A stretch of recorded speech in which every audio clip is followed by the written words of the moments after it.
Canada में इंतखाबात 28 अप्रैल को मुनक्किद होंगे। लेट अली शो यू किस एपिसोड में आप सबको खुशामदीद। Do like subscribe and share this content.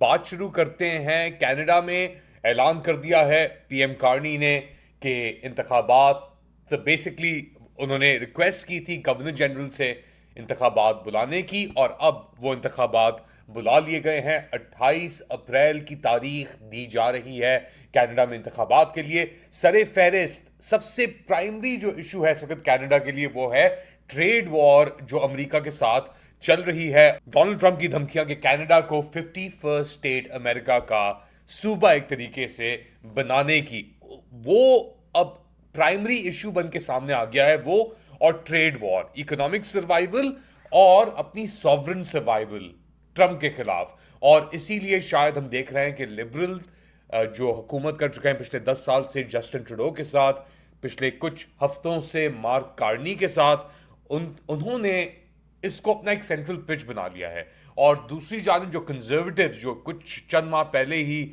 एक तरीके से पोलिंग के अंदर आगे बढ़े हुए थे, वो बैकफुट पे चले गए हैं। वो कैचअप करने की कोशिश कर रहे हैं। तो मार्क कार्नी, इनके ऊपर मैं पहले बात कर चुका हूं, आप जाके प्रीवियस शोज के अंदर देख सकते हैं। वो इस वक्त लग रहा है कि एक अच्छी पोजीशन में है, उनकी पिच भी अच्छी चल रही है, और वो हर नोट जो है कनेडियंस के इजहार का और उनकी इंटरेस्ट का, उसको उन्होंने बरकरार रखा हुआ है। अच्छा, यहां पे तो ट्रंप नंबर वन इशू बना हुआ है। अमेरिका के अंदर इसराइल और गाजा के अंदर जो कुछ हो रहा है वो एक बहुत बड़ा इशू बन के सामने आ गया है। ये एक लहर चली हुई है कि ट्रंप एडमिनिस्ट्रेशन उन एक्टिविस्ट को, या वो डॉक्टर हों या वो स्टूडेंट्स हों, चाहे वो कहीं भी हों सिस्टम के अंदर, उनको टारगेट कर रहे हैं किसी तरीके से कि उनको इन लाइन लेके आया जाए। जो भी मुज़ाहमत हो रही थी गाज़ा के ऊपर, फ़लस्तीन के ऊपर, इजरायली बर्बरियत के ऊपर, अमेरिकन यूनिवर्सिटीज़ में, उसे किसी तरीके से सप्रेस किया जाए।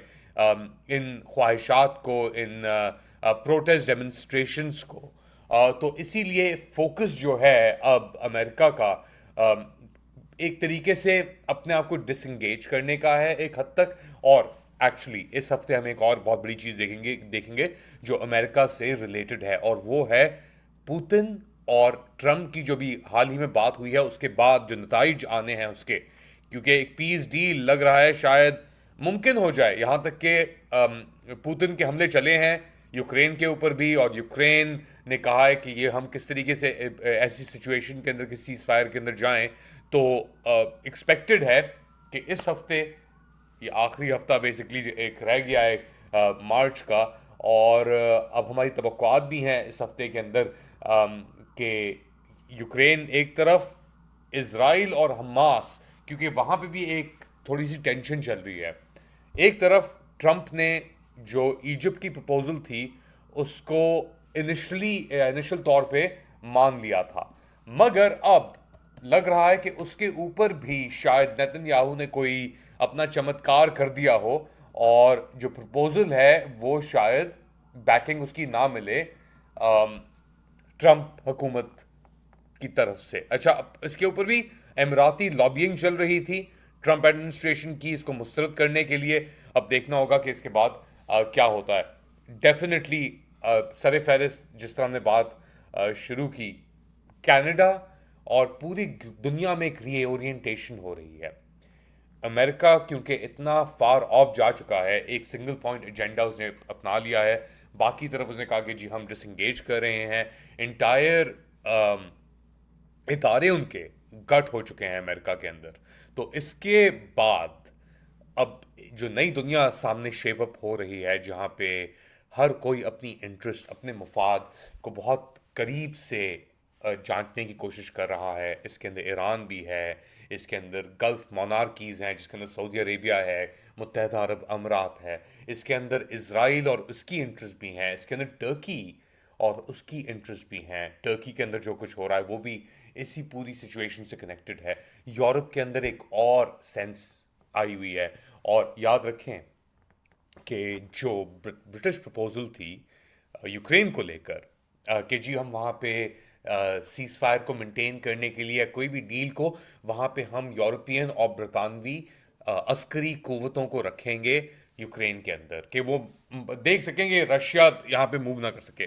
तो अमेरिका ने भी उस प्रपोजल को मुस्तरद कर दिया, कहा ये नॉन स्टार्टर है, ये कोई इसकी बुनियाद नहीं है। बेसिकली स्टीव विटकॉफ जो एक प्राइमरी नेगोशिएटर अब बन के सामने आ गए हैं ट्रंप के, हर कॉन्फ्लिक्ट के अंदर स्टीव विटकॉफ का कहीं ना कहीं हाथ है, चाहे वो इसराइल गाजा के अंदर हो, चाहे वो यूक्रेन रशिया के अंदर हो, और उन्हीं की कोशिशों की वजह से अब इस सिचुएशन पे खड़े हुए हैं डोनाल्ड ट्रंप, कि वो इन्फ्लुएंस कर सकें यूक्रेन को भी एक हद तक और गाजा को, इसराइल को एक उससे कम हद तक। मगर देखना पड़ेगा वो किस तरीके से सिचुएशन आगे बढ़ती है।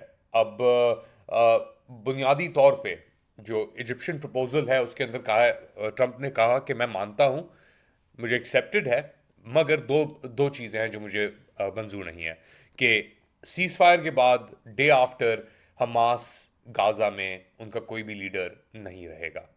ये बातचीत हो रही है इस वक्त जब इजरायली अटैक्स अल नासर अस्पताल के ऊपर भी किया है गाजा के अंदर उन्होंने, वहाँ पे भी एक अपेरेंटली कुछ बहुत सारे लोग मरे हैं, टेंट्स के ऊपर उन्होंने बम गिराए हैं दिन दहाड़े, और रमज़ान का आखिरी हफ्ता है ये एसेंशली। तो इस दौरान ये सब चीज़ें हो रही हैं, बड़ी रातों के दौरान ये सब चीज़ें हो रही हैं हमारी आंखों के सामने, और हम इसे होने दे रहे हैं। अच्छा, ट्रम्प की हमने बात कर ली, और दीगर और बेसिकली इंटरेस्ट, और ट्रम्प ने किस तरीके से अपने रिसोर्सेज को, चाहे वो स्टीव विटकॉफ हो एक तरफ, उसको डिप्लॉय किया है, दूसरी जानब ईलॉन मस्क को भी अब डिप्लॉय किया गया है, और वो भी बड़ी चीज़ों में बातें कर रहे हैं। ईलॉन मस्क भी अपनी राय भी दे रहे थे। अभी कंट्रोवर्सी क्रिएट की जब वो पेंटागन पहुंच गए, और वहाँ पे रिपोर्टेडली इनिशियली उन्हें पेपर्स दिखाए गए चाइना प्लान के, कि अमेरिका का प्लान क्या होगा कि चाइना अटैक करता है अमेरिका को।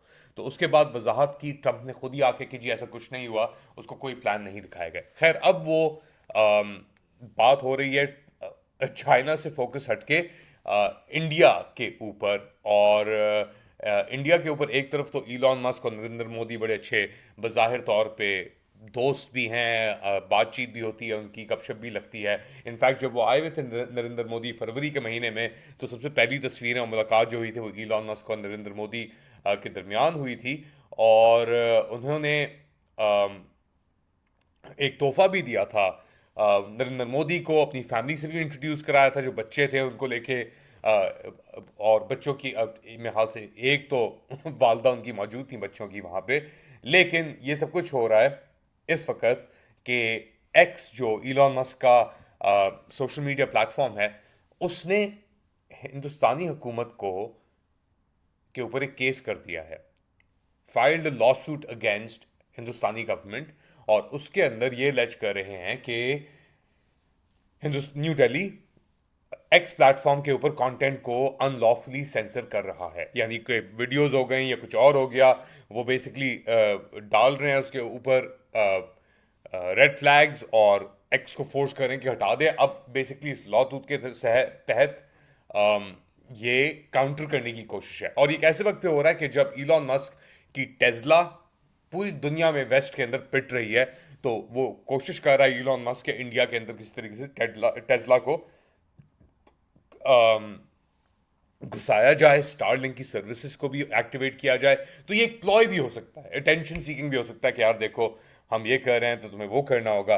ये जो केस किया जा रहा है ये बेसिकली कर्नाटका के स्टेट के अंदर, और 5 मार्च को इस महीने के शुरू में ये किया गया था, और उसके अंदर ये लेच किया गया है कि हिंदुस्तानी हुकूमत ने एक इम्परमिसिबल पैरेलल मैकेनिज्म इस्तेमाल किया जो कंटेंट को ऑनलाइन ब्लॉक करता है, और हुकूमत वक्त को और हुकूमत के ऑफिशियल्स को वो इक़्तिदार देता है, या वो टूल्स देता है जिसके तहत वो कंटेंट रेगुलेशन कर सकें अंडर इंफॉर्मेशन टेक्नोलॉजी एक्ट। और इसने कहा है कि ये जो इस एक्ट के तहत ही ये मिसयूज कर रहे थे इस मैकेनिज्म को, कंटेंट को डिलीट करने के लिए सेक्शन 79(3)(b) आईटी एक्ट के तहत, और ये एक अलग ब्लॉकिंग प्रोसेस था। तो अब बेसिकली हिंदुस्तानी हुकूमत के ऊपर ये केस जो किया गया है, इट कुड मीन एनीथिंग। और आप जानते हैं कि हिंदुस्तान के अंदर क्या हालात हैं, कोर्ट्स के भी क्या हालात हैं, और इसके अलावा सोशल मीडिया क्रैकडाउन के ऊपर हिंदुस्तान के क्या हालात हैं कि वहाँ पे रेगुलरली वो मजल करते थे, ब्लॉक करते थे इन सब चीज़ों को। And it continued for quite some time. और अभी भी obviously India, Pakistan, India top of the list हैं कि इंटरनेट ब्लॉकेजेस के ऊपर, मगर I think Pakistan has taken over India in the past year और सो। ये खबरें हैं आज के लिए। हफ्ता शुरू हो रहा है नया, और इसके ऊपर भी देखना पड़ेगा हमें कि क्या क्या नई करवटें ये लेता है, ये दुनिया लेती है, क्योंकि जिस रफ्तार से ये चीज़ें मूव कर रही हैं पूरी दुनिया में, पाकिस्तान से लेके इसराइल, फ़लस्तीन, तुर्की तक, और अमेरिका, कनाडा के अंदर कुछ बड़ा होने जा रहा है, और हमें देखना पड़ेगा वो क्या है। अगली बार तक अपना ख्याल रखें।